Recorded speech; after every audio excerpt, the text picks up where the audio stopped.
Assalamualaikum warahmatullahi wabarakatuh. Saya Ferosa Wirawibawa akan berbicara tentang pejabat publik, korupsi, dan kejujuran. Dalam 2 pekan terakhir, kita dikagetkan dengan ditangkapnya 2 pejabat publik selevel menteri dalam operasi tangkap tangan atau OTT yang dilakukan Komisi Pemberantasan Korupsi. Mereka adalah Menteri Kelautan dan Perikanan Edi Prabowo dan Menteri Sosial Juliari Peter Batubara. Menteri Kelautan Edi Prabowo ditangkap KPK melalui OTT sepulangnya dari kunjungan kerja di Honolulu, Hawaii, Amerika Serikat pada 25 November 2020. Operasi tangkap tangan Edi Prabowo diduga terkait ekspor benih lobster atau benur. Menteri Sosial Juliari Peter Batubara ditangkap KPK pada Minggu 6 Desember 2020 dini hari sekitar pukul 1:03 waktu Indonesia Barat. Penangkapan Juliari terkait dugaan penyelewengan dana bantuan sosial atau bansos COVID-19. Selain 2 menteri, selama tahun 2020 KPK melakukan OTT beberapa pejabat publik antara lain kepala daerah, komisioner KPU, dan pejabat di kementerian. Berikut beberapa OTT yang dilakukan KPK selama tahun 2020.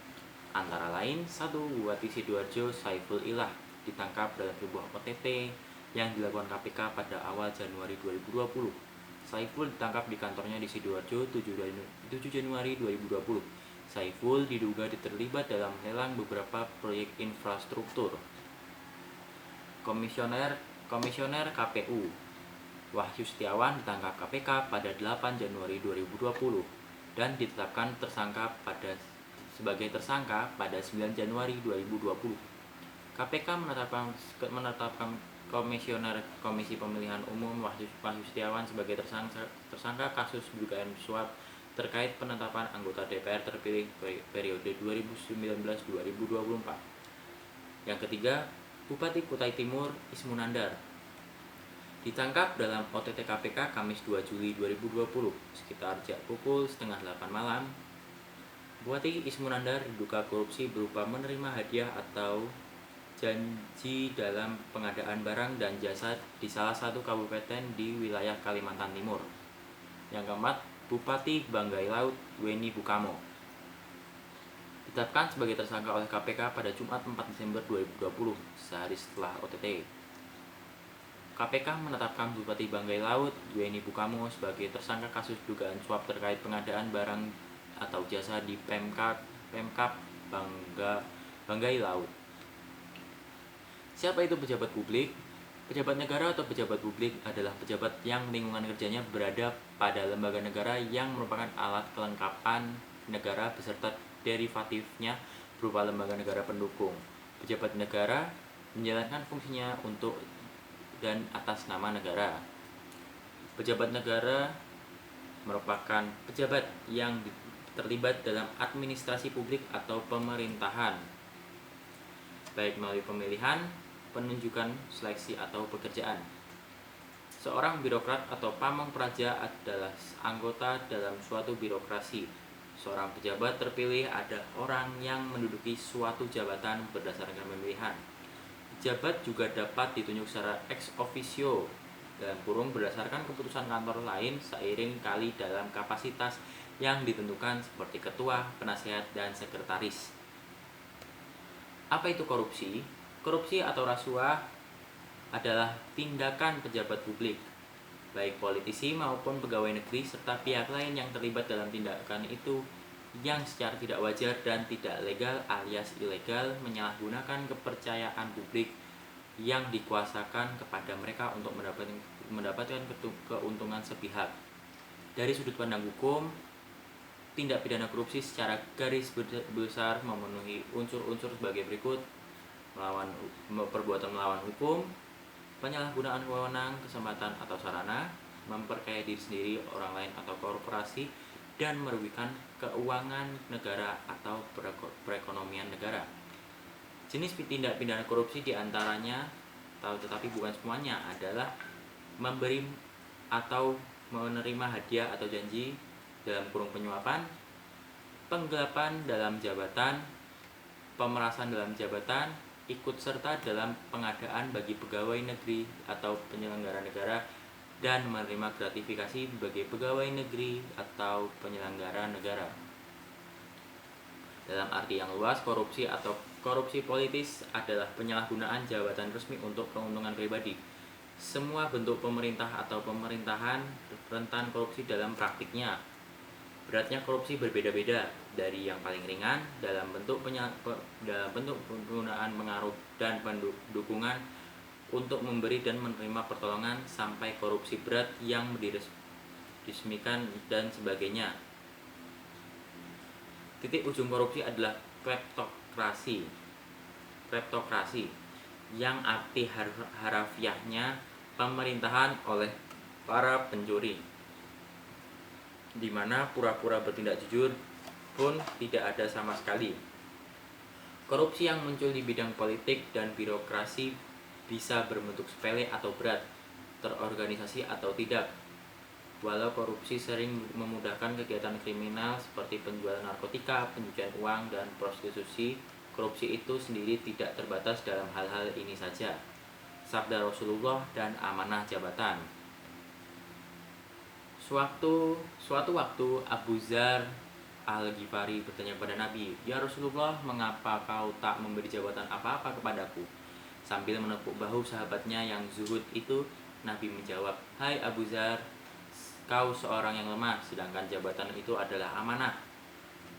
Sebagai amanah, sabda Rasulullah, jabatan kelak pada hari kiamat hanya akan menjadi penyesalan dan penghinaan, kecuali bagi orang yang dapat menunaikan kewajiban dan tanggung jawabnya. Hadis riwayat Muslim. Sabda Nabi itu tidak hanya untuk Abu Dzar, tetapi untuk umatnya. Nadanya seperti mengancam, tapi seorang Nabi peduli pada umatnya itu sedang mewanti-wanti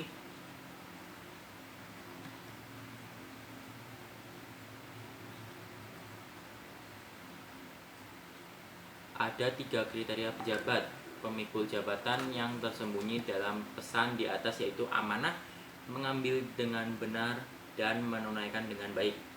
Kriteria di atas tidaklah sederhana, sebab pejabat dalam penggambaran Nabi adalah pekerja bagi orang banyak, bukan sekedar penguasa, dan pekerja seperti digambarkan oleh Al-Quran haruslah orang yang kuat dan terpercaya. Sesungguhnya orang yang paling baik yang kamu ambil untuk bekerja ialah orang yang kuat, lagi dapat dipercaya. Quran Surat Al-Qasas 28-26. Kuat pada ayat di atas adalah kuat bekerja dalam memimpin, sedang maksud amanah dapat dipercaya adalah tidak berkhianat dan tidak menyimpang dengan motif karena takut kepada Allah.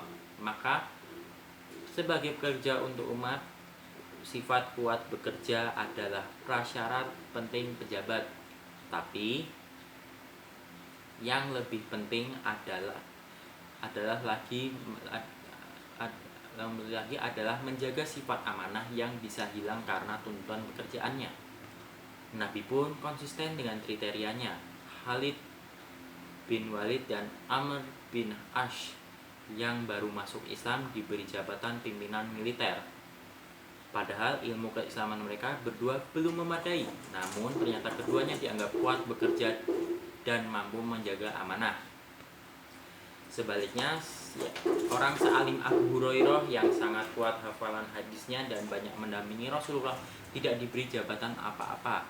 Semangat Hasan bin Thabit membela Islam juga tidak masuk kriteria orang yang layak memegang pimpinan atau jabatan. Tentu lagi-lagi karena tidak masuk kriteria pemimpin yang dicanangkan Nabi. Masalahnya, seorang bisa gagal menunaikan tugas jabatannya dan kepemimpinannya karena tidak mampu mempertahankan amanah atau karena tidak ada ilmu untuk itu. Maka Al-Quran memberi pelajaran dan kisah Nabi Yusuf. Dikisahkan bahwa ia diberi kedudukan tinggi oleh raja karena dapat dipercaya pandai menjaga dan berpengetahuan. Quran surat Yusuf ayat 54 sampai 55. Ini berarti kriteria pemimpin ditambah satu syarat lagi, yaitu hafiz, artinya menjaga amanah. Hal ini disinggung Nabi dalam hadis yang lain. Sesungguhnya Allah akan menanyai setiap pemimpin tentang rakyatnya, apakah menjaganya atau menyia-nyiakannya. Syarat yang satu lagi adalah sifat al-alim, artinya mengetahui apa yang menjadi tanggung jawabnya. Mengetahui ilmu tentang tugasnya adalah malapetaka suatu bangsa jika pejabat dan pemimpin yang dipilih dan dipercaya rakyatnya ternyata tidak cukup ilmu tentang tugasnya. Inilah yang diwanti-wanti Umar bin Khattab, bahwa amal tanpa ilmu itu lebih banyak merusak daripada memperbaiki. Di sini kita akan mafhum apa kira-kira sebabnya Abu Dzar tidak diberi jabatan oleh Nabi. Pemimpin atau pejabat muslim yang sesuai dengan ajaran Islam adalah yang bersifat amanah, memperolehnya dengan benar, menunaikan dengan baik, kuat dan dapat dipercaya, pandai menjaga amanahnya dan berpengetahuan tentang tugas jabatan dan kepemimpinannya. Bagaimana dengan kasus tertangkapnya 2 menteri yang diduga melakukan korupsi? Kebijakan Menteri Kelautan dan Perikanan Edi Prabowo soal ekspor benih lobster dinilai tidak pro nelayan dan mengancam kelangsungan sumber daya alam. Dalam hal ini, perkembangan lobster di Indonesia. Jika yang disangkakan terbukti benar, kebijakan Menteri Edi selain berpotensi merugikan negara, diklaim hanya memberi keuntungan pribadi dan para orang-orang terdekatnya yang terlibat dalam monopoli ekspor benih lobster. Sementara Menteri Sosial Juliari Peter Batubara bila yang disangkakan terbukti benar adanya penyelewengan dana bansos COVID-19, ini bisa dikategorikan kejahatan kemanusiaan yang luar biasa di saat rakyat sedang prihatin menghadapi hantaman pandemi COVID-19 dan keuangan negara dalam kondisi kritis. Mendekati jurang resesi, uang yang digelontorkan negara untuk masyarakat kecil yang terdampak pandemi sebagai stimulus untuk menggerakkan ekonomi rakyat justru dikorupsi oleh segelintir pejabat publik yang seharusnya bekerja sepenuh hati melayani rakyat. Sepertinya hukuman seumur hidup pun belum cukup untuk membayar kejahatan yang sudah dia lakukan, apalagi dia seorang pejabat publik. Dan itulah